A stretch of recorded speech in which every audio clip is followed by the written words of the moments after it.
But yeah, so you're talking about those kind of those moments, and I think it's interesting to think about that from a differentiating perspective and how you can retain your customers. So do you find that the brands that have the best experience tend to retain not only their customers but their employees? Is there some sort of correlation between those as well? There absolutely is a correlation, and there have been tons of studies that have proven this. There's also a correlation in long-term success. So if you look at in the US, usually they're looking at like the S&P or the Dow to see which companies in the stock market overperform over a series of years and decades. It is always the most customer-centric companies that treat their employees well. And one of the things that I think is a huge threat to this idea of customer and employee focus and centricity is, at least in the US, there's sort of a misalignment between what a corporation perhaps should be focused on and what they are, because there's so much incentive to focus on the shareholders rather than the employees and the customers. And you have CEOs who come in and they're being compensated based on what the performance is every quarter and at the end of every year, and they've got their numbers that they're trying to hit. And so they oftentimes make decisions that are not in the best case of their customers. And while that may look like it's the right thing to do short term because your stock price is going up and up and up,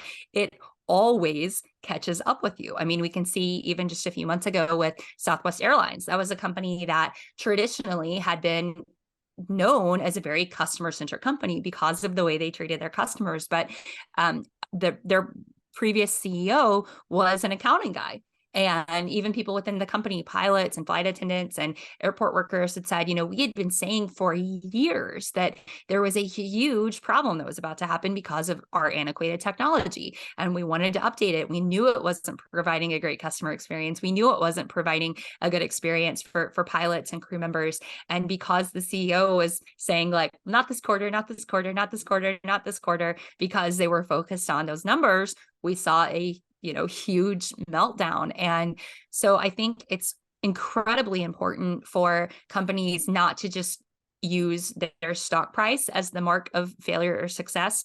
Of course, that is something that matters and something that should be managed. But I think now that you're seeing more and more, B Corps and corporations that come along to say, like, we're focused on both, like, we're going to make a fair amount of money, but we're also going to prioritize improving our communities and improving the lives of our customers and our employees, that the sustainability of those companies is going to, triple, quadruple, and more outpace the long-term earnings of those companies who are like, no, we've got to like get our stock price to go from X to Y so that we get this amount of dividends and our CEO gets a $50 million bonus instead of a $40 million bonus at the end of the year. So I know that's like a bit of a departure from what you asked about, but I think it is so important because I think a lot of times, especially people who are newer entrepreneurs or newest business owners, they are focused on like immediate profit and looking at short-term numbers. And you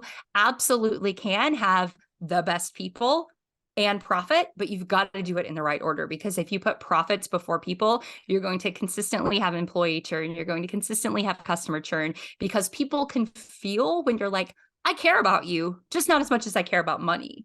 So when you say, I care about you, and because I care about you, I'm going to invest in you, and we're going to make the right decisions and do the right things. And because we're all aligned in this mission and we're all working as hard as we can, we absolutely are going to make money, but we're going to do it like on a long-term plan. And we're going to, make sure that we're making the right decisions. We're not going to like do something to save 17 cents now that's going to cost us $17 million over 3 years.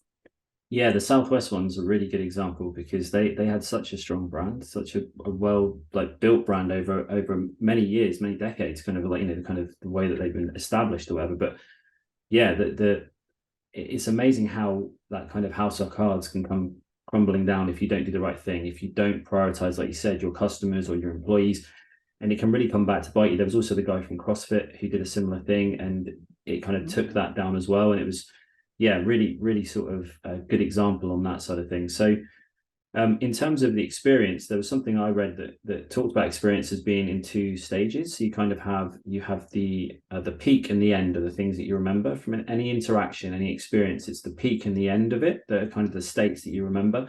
And that's quite interesting with the sort of product being delivered and opening it up. And I've always thought to do with the product when you get it delivered. That kind of ritual of opening it up and what you can do with that as a company is a really good.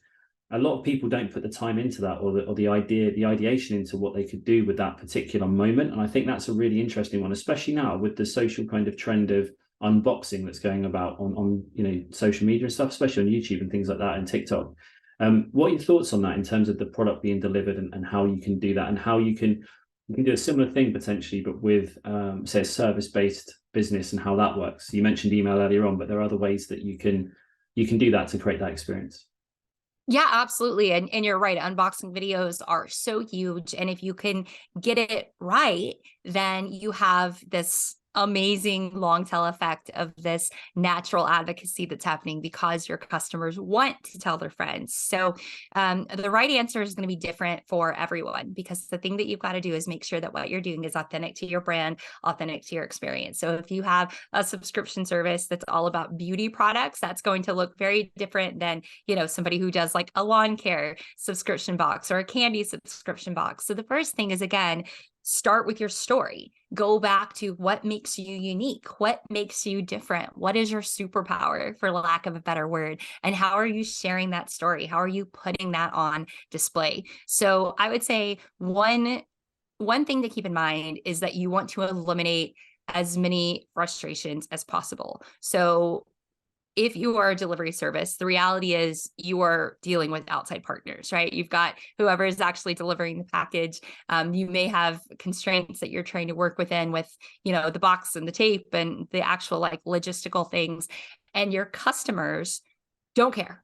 Like, they don't care if it's FedEx's fault. Like, it's your fault. Like, everything is part of that experience. So making sure that you're managing all of your vendors and your partners as best you can, because you're the one who's ultimately responsible for that final experience and that interaction. And, very rarely are customers irritated at the shipping service, right? Because it's so much easier to be like, oh, well, I should be mad at that person who I gave my money to. Like, they are the ones in control of this. And your question reminds me of a story that I actually share in my book. And I've got two little boys, as I mentioned, and they're both big Lego fans. So last year we went to Legoland in Florida for the first time. And it was our first time going. We were staying at the Legoland Hotel, which I highly recommend if you're ever in Central Florida, like, go to the Legoland Hotel. It's so fun. It's like an hour south of Orlando. And so we were staying at this hotel, and everything in the hotel rooms is like decked out in Legos. Like, it's just, you feel like you're inside the Lego movie. And one of my kids' favorite parts was the elevator that took us from the lobby to our hotel room. When you walked in, it was like floor to ceiling decals of dancing minifigures. There was a mirror ball. There were lights. Every time you closed the door, disco music played. Like, it was a dance party. It was so fun. And my boys just loved it. And it wasn't until probably like the third day that we were at the resort that I realized that was the slowest elevator ride I had ever been on in my life. And like, not like metaphorically, like literally, it was like the whole song Dancing Queen would play between the lobby and the fifth floor.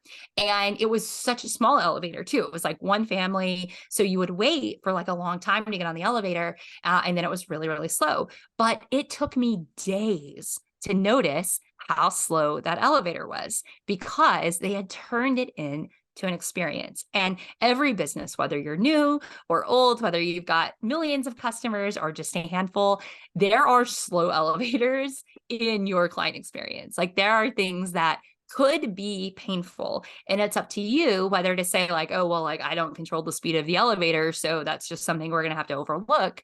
Or taking the creativity and the customer focus to say, how can I turn this slow elevator into a disco dance party? How can I take this negative experience and make it a positive one by reframing the expectations and also the experience that my customer is ultimately going to have? And thinking through that lens with, not just like the delivery process, but what about before the delivery process? Like, are you letting people know to get excited because it's about to ship? Are you saying like, hey, Brian on our team just found something that we think you're going to love. We've never sent this product out before, but we're so excited and we can't wait to hear what you think.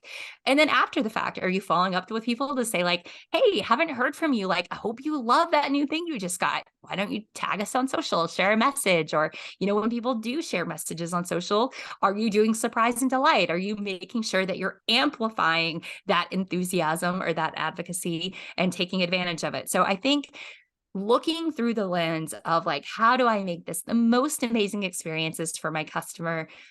Creativity is always going to be key, because they're like, you can't pay people to love you. You're not going to create super fans because you're spending like tons more money. It's all about thinking about the inexpensive, creative, memorable ways to take every single one of those moments and choose the few that you can elevate into experiences that they're going to want to talk about.